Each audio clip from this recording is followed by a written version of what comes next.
Do it then. Hey everybody, what's up? Joseph Ritchie here with Tuba Mastery Online, and today I'm with one of our successful members, Rich, and he's going to talk a little bit about how he's been able to take his playing to the next level while being inside the program. So thanks for coming on today, Rich. I'm glad to be here. It's great. Welcome to my apartment in Massachusetts. Awesome. So go ahead and just introduce yourself and share a little bit with us about your tuba journey and some of the challenges that you were facing in your playing before you and I had met. Sure. I mean, I began when I was younger, and that was when I played for about 5 or 6 years with a drum and bugle corps. So it's important to know that I was on a G bugle, and I hadn't been to any schooling, and I one-on-one teaching was sparse, and most of my instruction came like within the group. I played with like from 25 to 35 horn players. One season I joined a DCI national contender and we had 62 horns. So I was lost in that, but it was great. And only instruction I got though was like when I was in the whole line. So I took it home and practiced the best that I could. They had like quick warm ups for us, and that was all I knew how to do. But after that, I went off to some schooling, but it wasn't for horn playing. And then I ended up working in the hotel hospitality industry for 30 years. I came back to horn playing 11 years ago, and I was playing euphonium and baritone back as a kid. And when I joined here, they were like, "We really need a tuba player," and I picked it up and tried it, and I just liked the part so much that we play there. And still, that's about it. I mean, I've been performing with the Crusaders Senior Corps, and that was it. I Yeah. mean, just that's it. Gotcha. So you've been with us for about 8 months now. What would you say, like, were some of the biggest challenges that you had when we first initially met, and how have you evolved and overcome some of those challenges over the last 8 months? Big thing is that I didn't know I was challenged. I was just playing along, and everybody just kind of said, "Oh, good, good, good." Mhm. And me myself, I would come home and I'd be like, "Oh, I sound horrible," and I never recorded myself, but I heard recordings of us as a group, and I felt like I stuck out, and that was it. I mean, it was challenging because I didn't have anywhere to grow to. I just knew what I was learning there at the VFW hall, and didn't really read music, and did I loved it when MP3s came out, and I learned my music a lot quicker. You know, we still ask talking about challenges? No. Yeah, we were talking a little bit about challenges, and then we're also just kind of talking about where you feel like you've shown the most improvement over the last 8 months. Oh, well, truly, it was the organizing my rehearsal time at home because I would spend too much time on one thing, and I guess the greatest thing was definitely the elements of the ladder method. I Mhm. could use that throughout everything. You know, I improved so much in being able to hear myself along with everybody else. Like I couldn't play my part and hear them so well. Mhm. And I just improved there by practicing with less time wasted. So, I mean, where have I gone? I mean, how far have I gone? It's been an incredible 8 months because there's this part in our music that's like all these 16th notes and it's on tuba and it's about 6 measures. Mhm. And let me tell you, okay, 6 measures. And they would only do the first 2 measures. And then for the last times we played it, they would just say, don't play contras. Mhm. Tuba, don't play because nobody could get it. It was just too crazy. So we just played the first 2 measures. So this year, the whole piece, the 12 measures, I Mhm. played as a solo. I stepped out. Nice. Awesome. That's Yeah, whenever awesome. he told me to step, he goes like, you guys don't try and play it. Rich is stepping out and playing it by himself. I was like, oh my God, a solo. So that was, and the only way I did it, I tell you, I was playing it at like 90 beats per minute, Mhm. and it ended up at 127 Yeah. beats per minute. So I did the ladder method. And usually I would just go so quick with that ladder method. Mhm. I would go 95 to 115 to 122 and say, can I do it? And I just said, you gotta just take your time, go 95, go 97, 98. Yeah, And definitely. I loved that part of learning that. And, you know, the thing is, too, people would say after our performances, oh, your line sounded good, the Mhm. contra sounded good. And these people were like, you sounded good. That's what I'm getting now. Yeah, that's awesome. How would you say your tone has evolved since utilizing the chewing method? This has opened it up so much that it's strange that I always knew I worked hard on being in pitch, like going from a C to a G, gunky or whatever, Mhm. and landing it. But he didn't know I was working that much, the instructor. And at one point, a few months ago, he just said, "I want everybody to listen to the contra. When it comes time and you feel like you're out of pitch, listen to where the contra is." And I'm like, me?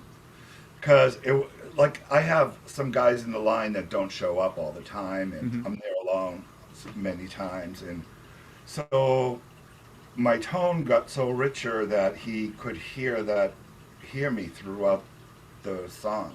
Yeah. He said like go with him, and then I had to work on. See, when I was younger, nobody ever said you have to have a metronome when you practice, and so I started practicing with a metronome all the time. Yeah. So I mean, my stuff is really basic. I mean, because I didn't go to school, and nobody ever told me play with a metronome. I used to Mhm. just practice on my own and go through it. Yeah. That's why I also liked the MP3 players a couple of years ago, because I was playing along with it, and I didn't realize that had helped me. But in any event, these things have changed big time. Yeah. That's awesome. So there's so many different, like different private teaching opportunities or in-person opportunities where you can learn more about the tuba. But what made you decide that Tuba Mastery Online was the right fit for you in this online format that sometimes people are a little skeptical about?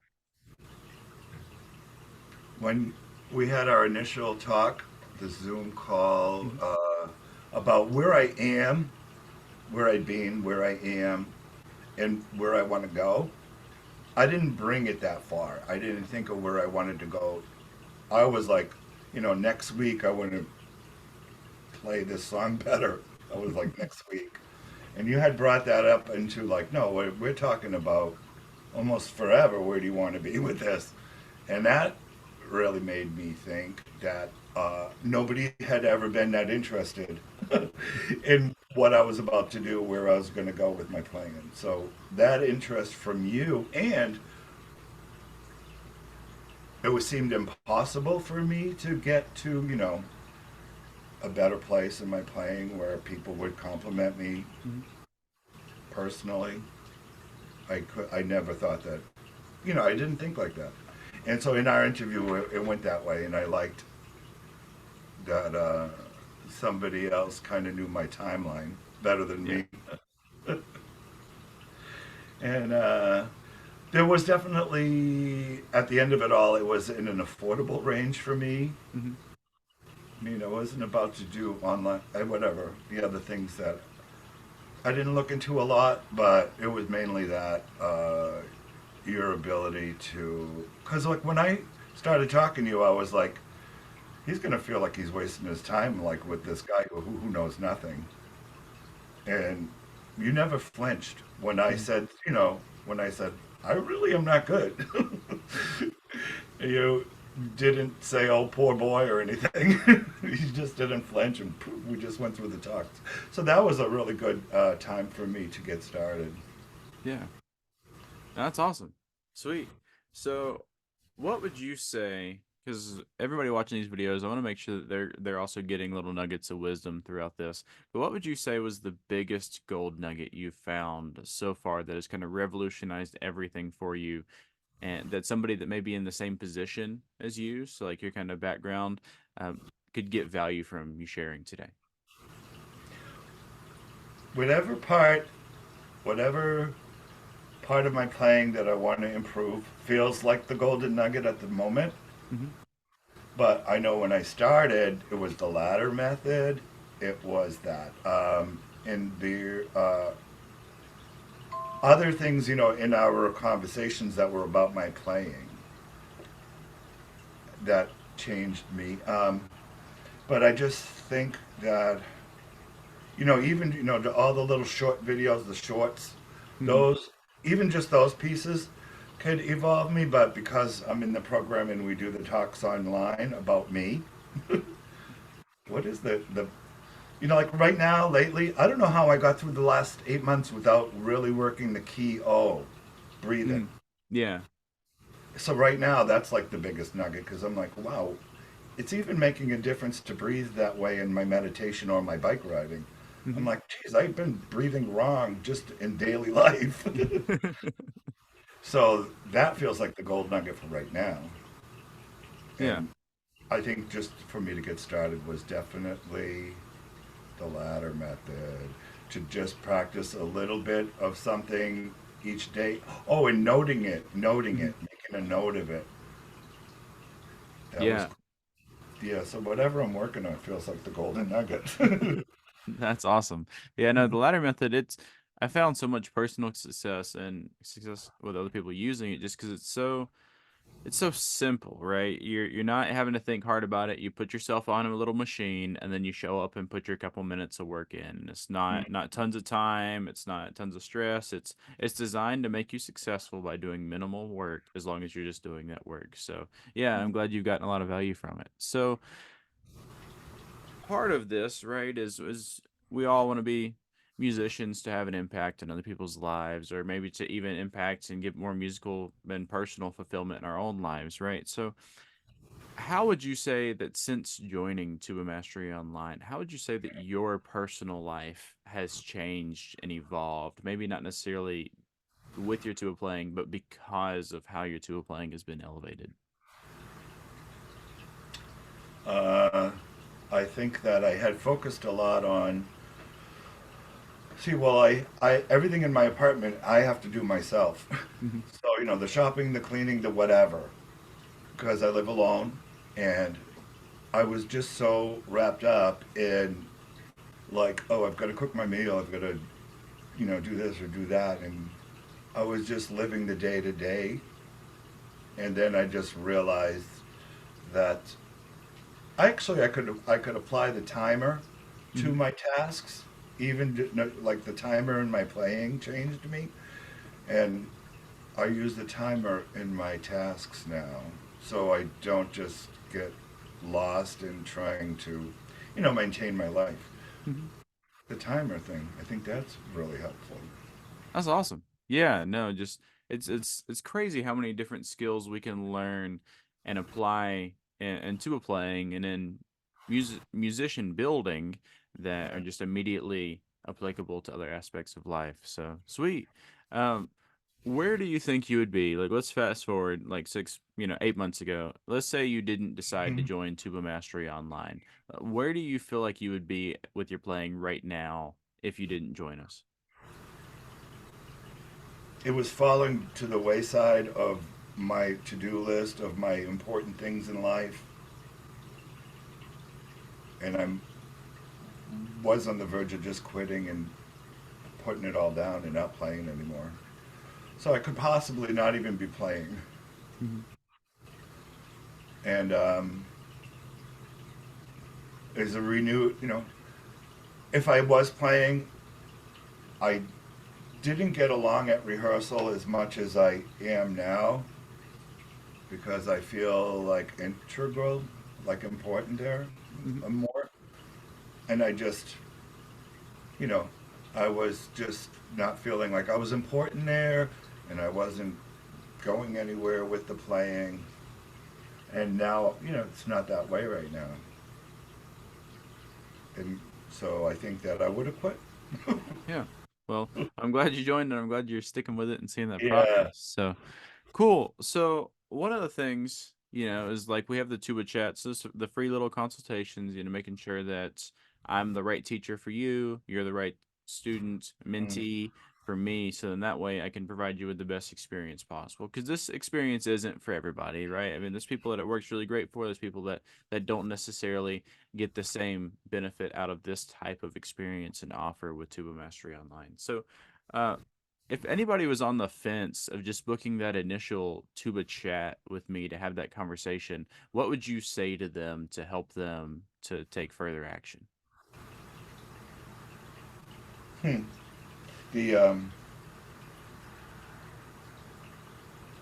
The sense, the sense of how you feel. Mhm. Like it, I don't know.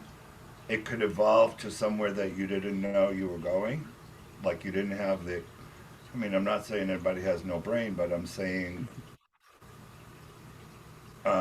you wouldn't be able to see the capacity that you could go to. Mhm. You know what I mean?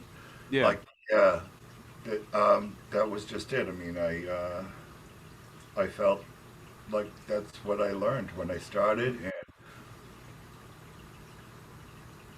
somehow when I was feeling like quitting, I thought, I've got to give it another chance. My horn playing, and I just don't know. I didn't know where it could go. Yeah. So And I think if that's what it is, I think that's a good one. yeah, and I think you just brought up a really important point of we don't know what we don't know. So, and with that, like maybe we feel like we've reached caps in our playing, or maybe we don't know how to progress. So, having these conversations and actually being able to pull through and put out a roadmap in front of you to show you, like, hey, this is where your playing could be. This is what you need to do to make it happen. I feel like, especially in your case, was one of the best things for you was you weren't necessarily sure where to go. You felt stuck, and then we had a roadmap, and that map has been what's given you that drive and motivation to keep playing because now you know, hey, this is a journey that I'm going on instead of just a circle that I'm walking in. Would you agree? Yes, that's what it is. That Awesome. is true. You Cool. know. So, is there anything else you'd like to share with any of our viewers today? I appreciate you taking out the time. Any sort of gems or something. Um,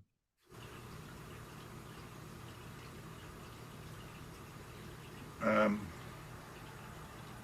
there's a lot that happened, like with my neighbors hearing my playing. mhm, People would not talk to me about it, mhm. and now they're talking to me about it. Is that something? They're like, and That's a good thing, right? when I don't play, it is always good now, and Mhm. usually it was just no comment. Yeah. Now it's been, you haven't played for a couple days. Are you all right? Do you feel well? And then there's I have a couple of elderly neighbors, and they're like, "Oh, you bring life to the hallways in the place," and nobody has complained here. That's awesome. Yeah, it's My it's last really apartment, I had a few people that were yeah. like, "Don't do it now, don't do it now," hmm whatever. So Yeah. I guess that I don't know is what I want to add is that it's kind of strange that it was always no comment. Yeah, well, that's really cool because I mean, yeah, for most people in apartments, that's kind of the situation is you get that negative, but it's really cool and exciting that it's adding conversations and kind of life to the area. So thanks for sharing that. Okay, Uh, yeah, so thank you all for being here watching this video. If you made it this far, congratulations, you've made it to the end. If you are interested in booking a totally free Tuba chat with me to see if Tuba Mastery Online could be a perfect fit for you, either comment below or there's a link somewhere wherever this video is posted. Check it out. Make sure you book your time. We're not going to keep doing these things forever, but we want to keep doing them now. So if you're seeing this now, go ahead and hop on it. We'll set up a chat and we'll see if the program's right for you. And thanks again for being on today, Rich. I really appreciate it. And Joseph, you've been great. Thank you, Joseph. yeah, absolutely. It's been a pleasure. Take care. Yeah, you too.